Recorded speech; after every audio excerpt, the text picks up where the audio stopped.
Good morning, everybody. My name is Tony Allen. I'm the proud president of Delaware State University. And I want to say happy HBCU week to all of you. I am joined by some giants in the HBCU community, leaders of the Congressional Bipartisan Caucus on HBCUs, including their incomparable founder, Representative Alma Adams of North Carolina, and Representative French Hill of Arkansas. Thank you both for joining. We will also hear from Senator Coons, who is the Senate chair of the Congressional Caucus on HBCUs, but really get into a conversation with Congresswoman Adams and Congressman Hill shortly. So let's start with a brief video from Senator Coons, and then we'll get right back to our session. Hi, I'm U.S. Senator Chris Coons from Delaware, and it's my honor to join you for this year's HBCU conference. Thank you to Secretary Miguel Cardona and the Biden-Harris administration for including me in this conference and continuing this important initiative to support our nation's HBCUs. Here in Delaware, I want to give a special thank you, a shout out, to Dr. Tony Allen, president of Delaware State University, for his leadership and innovation in making Del State one of our premier HBCUs. HBCUs, as we all know, play an outsized role in boosting access to education, developing groundbreaking research, and producing exceptional community leaders and professionals. And to honor your contribution to our workforce and our communities, we must ensure that HBCUs have the support they need and deserve. So I'm proud to support HBCUs in Congress as a co-chair of the Bipartisan HBCU Caucus, along with Senator Scott and Representatives Adams and Hill. Our caucus was relaunched 2 years ago with a bold agenda for equity and academic excellence. Together, we've secured historic and permanent funding for HBCUs. We've also worked together to introduce the Ignite HBCU Excellence Act, a bipartisan bill to support vital repair and modernization and technology efforts on HBCU campuses. It's more important than ever that Congress makes this critical investment to ensure students are equipped with 21st century knowledge and skills, ready for our workforce, and to fully participate in our civic life. So I'm excited to work with my colleagues to continue our efforts to make this bill law. Thank you for your commitment and service. Thank you for your dedication to the future of our vital institutions, and enjoy the rest of this conference. Thank you to Senator Coons. Let's toss it right over to Representative Adams. Representative Adams, first of all, how are you doing? We'll come. I mean, she might have some technical difficulty. Let's come back to her. Oh, okay. Oh, there you are, Representative Adams. How you doing? I'm fine. I apologize. No worries. Good morning, and thank you so much, Dr. Allen, and thank you to the White House Initiative for hosting the event today. I do bring you greetings from the 12th District here in North Carolina, sunny North Carolina today. We have about 900,000 residents in Charlotte-Mecklenburg County that I represent, and also greet you from the Congressional Bipartisan HBCU Caucus. It's bicameral. We've got a coalition now of about 109 members who are dedicated to the cause of seeing that HBCUs and their students not only survive but thrive. And I want to say that HBCUs have been my life's work, earning 2 degrees from North Carolina A&T, teaching 40 years at Bennett College. And as a professor, I saw firsthand the experiences of students and our faculty. And so I am so proud to be here today. And for that reason, we founded the Congressional Bipartisan Caucus. It's been instrumental in drawing awareness to the issues that impact our schools and in Congress, along with the Congressional Black Caucus. And we've led the charge in passing legislation, bipartisan legislation, to address all of the issues. I'm proud to be joined by my co-chair on the HBCU Caucus, Representative French Hill from Arkansas. And so I do look forward to our discussion, and I'm excited to work across the aisle and with the initiatives to provide opportunity for our schools and the students that attend them. So thank you very much, and I look forward to our discussion. Thank you, Representative Adams. Representative Hill, how are you this morning?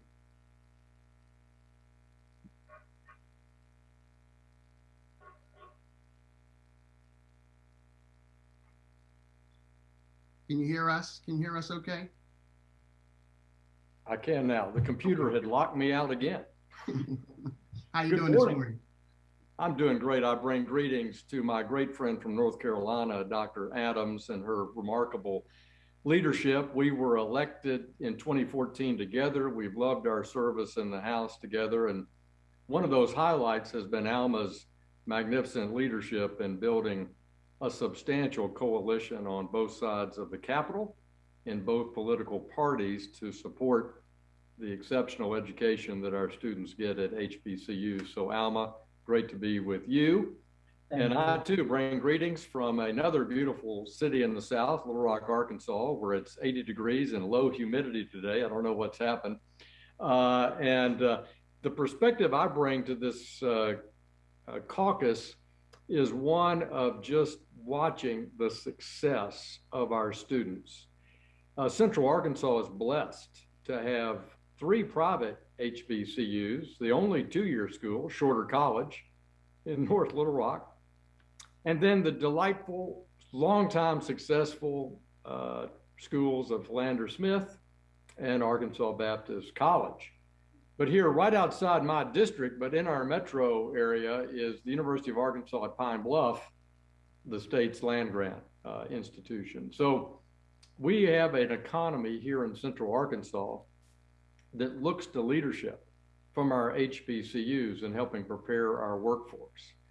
And so it's a critical part of our effort for our student body, for internships, for philanthropic support.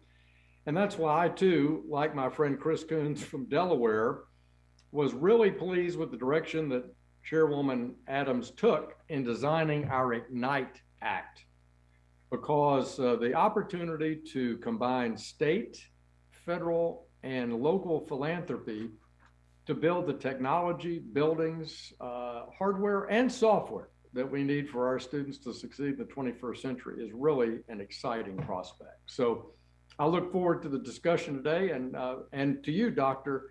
Allen, congratulations on your leadership at Delaware State. Congratulations on that first football victory. Thank you, sir. Our academic presidents and provosts are proud of their academic performance, but it never hurts to have a winning football team. That's right. That's right. Well, thank you, Representative Hill and Representative Adams. I want to get right into it. I can't tell you how important the caucus has been to institutions like Delaware State and my sister institutions across the country. I know you've helped us tremendously get through the coronavirus. I know you've been able to get permanent funding for HBCU in a historic fashion, but I also know you are up to something right now very important. Representative Hill, you mentioned it.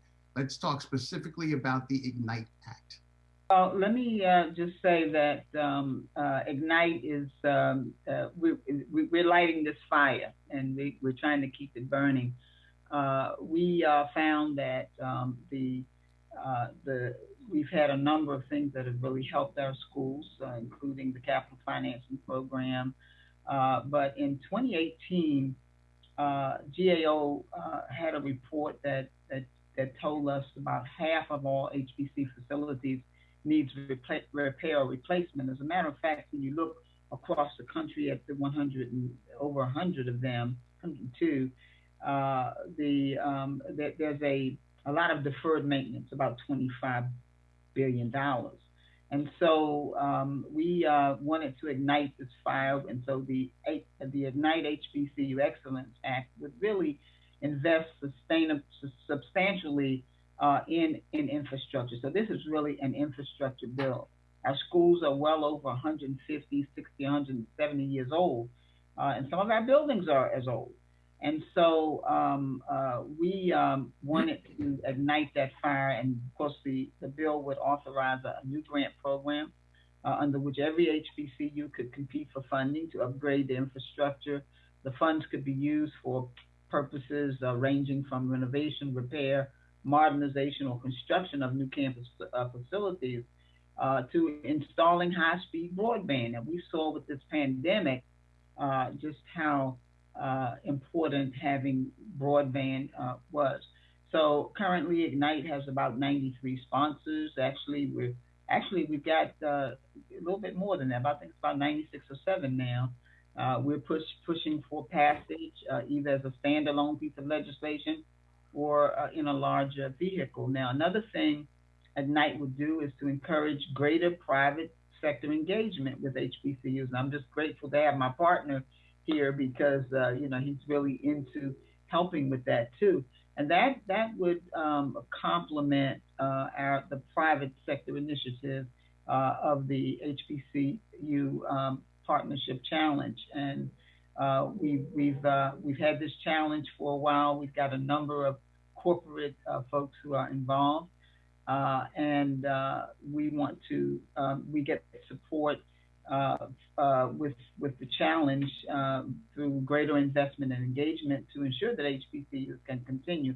We now have in the Partnership Challenge 62 members from industries such as tech, financial sectors, agriculture, telecom, and so forth. So our challenge has been to expand this, not only this challenge, but to make sure that we expand opportunities for our schools, particularly as we look at investing in infrastructure so that these young people can be prepared for the century to come.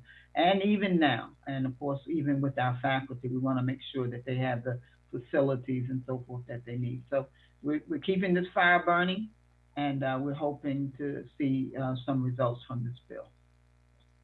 Well, Representative Adams, I can't tell you how important that is for our institutions. As you well know, we recently acquired a small liberal arts college down the road, Wesley College. Right. While it was great for us, the deferred maintenance on now both of our campuses remains significant. It's important that we restore it. I can tell you that some private corporations are stepping up. Capital One just donated a $5 million building to Delaware State University for our graduate program and are very big supporters of the Ignite Act. So you have some friends out there for sure, in addition to all of us who are very supportive.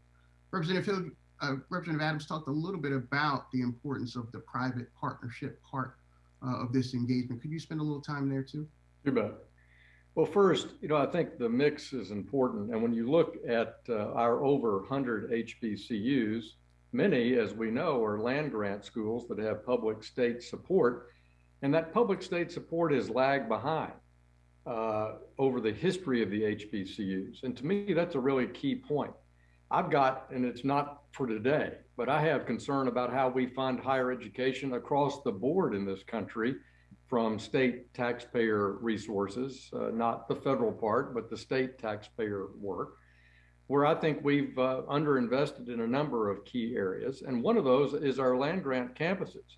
I was just down at the University of Arkansas at Pine Bluff, which is a school that has its roots in agriculture, of course, in the heart of our Mississippi Delta agricultural region. And there's a lot of work to be done to improve the ag part of that campus, for example.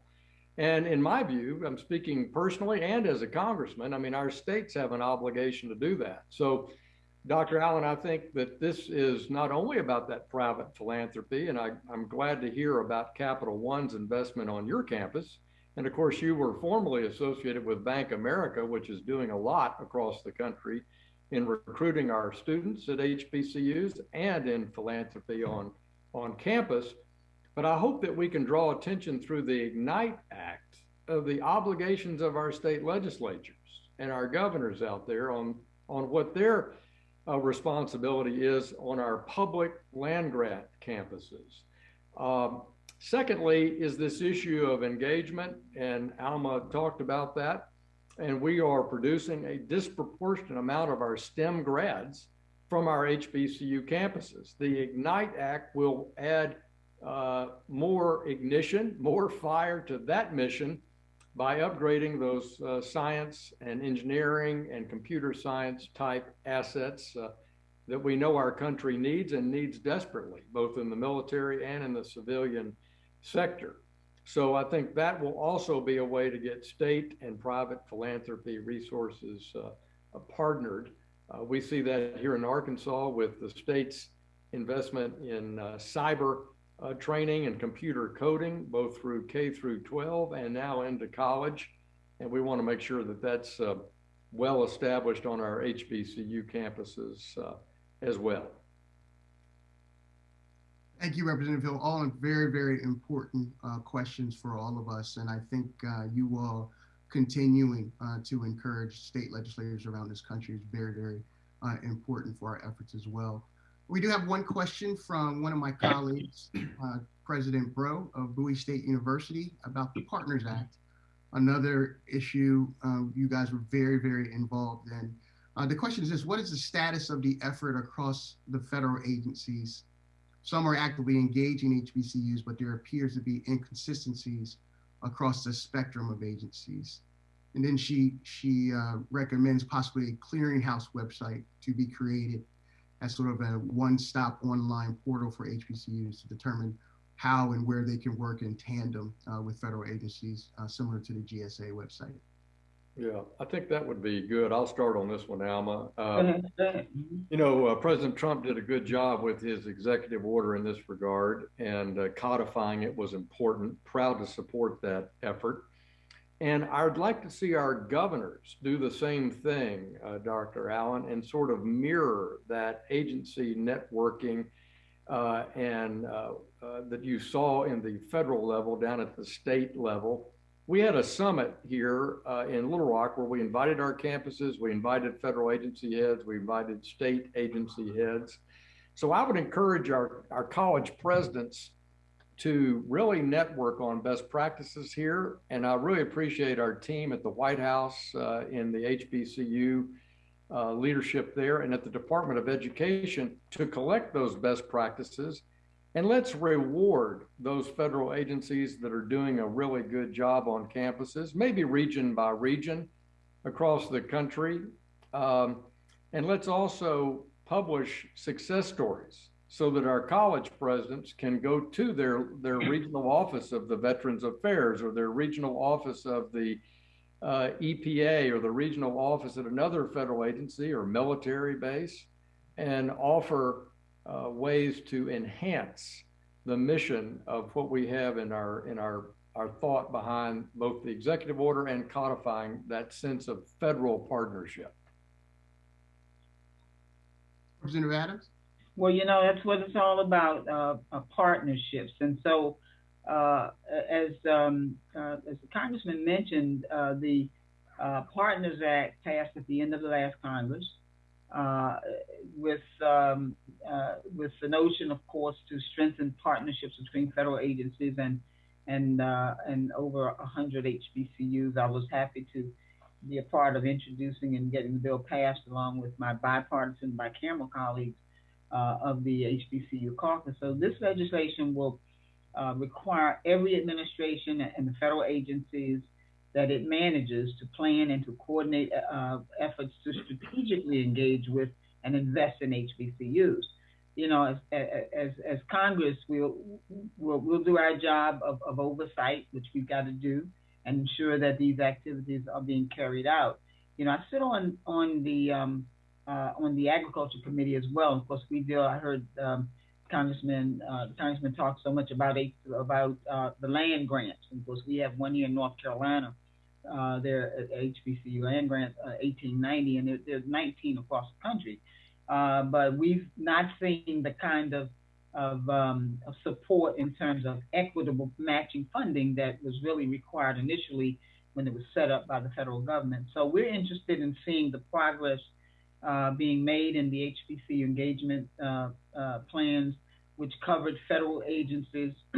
And I was pleased to see that just a few days ago, President Biden released an executive order, I think it was last Friday, to begin addressing many of the requirements of the Partners Act. So I hope that this order paves the way for the kind of dialogue and partnership between, sitting HBCU presidents as well as leaders from a variety of sectors, including education, philanthropy, business, finance, entrepreneurship, innovation, science, technology, and private foundations as well. So we're going to continue as a caucus to work with the administration and other members of the Congress to ensure that the vision of the HBCU Partners Act is being carried out. Thank you both so much. I know we're running short on time, but I do want to try to end this session with a look forward. From your perspective, what is it that we as HBCU leaders and advocates can do to promote our own interest. You all have done such a good job advocating for us. What would you like to see more from us as we move forward over the next 5 years? Well, I would say engage with this over 100 members of Congress in this bipartisan caucus, along with our Senate colleagues, at the grassroots level in that district, and talk about that sense of partnership between chambers of commerce, private philanthropy, business recruiting, business contributions, education, state funding. Pull it all together. I was telling Alma how pleased I was to have the support of Governor Hutchinson here in our summit that we did 2 years ago. We're going to do a follow-up this fall, Alma, and we're going to focus specifically on the corporate piece, the corporate recruiting piece on these campuses. And I'm excited about that. So, Dr. Allen, I would say engagement. Have those local presidents partner with their local member of Congress and senator on helping bring the community to campus, filling whatever gap that unique campus situation has. You know, I'll conclude just with a quick story about Arkansas Baptist College here. Such a beautiful campus in the heart of Little Rock. In order to bring its facilities up to standard, we partnered with local philanthropy, and we used the New Markets Tax Credit Program to remodel Old Main and build a new student union and new student dorms for that campus. And we did that about 10 years ago, long before I was in Congress. So it's important to use the IGNITE Act and the momentum that we have to pull all these resources together to complete those unique tasks at Dell State or on another campus that really are unique to that district. And that's why I think bringing everybody onto campus in a collaborative way is the best way to move forward. Thanks, and thanks for doing this. Thank you.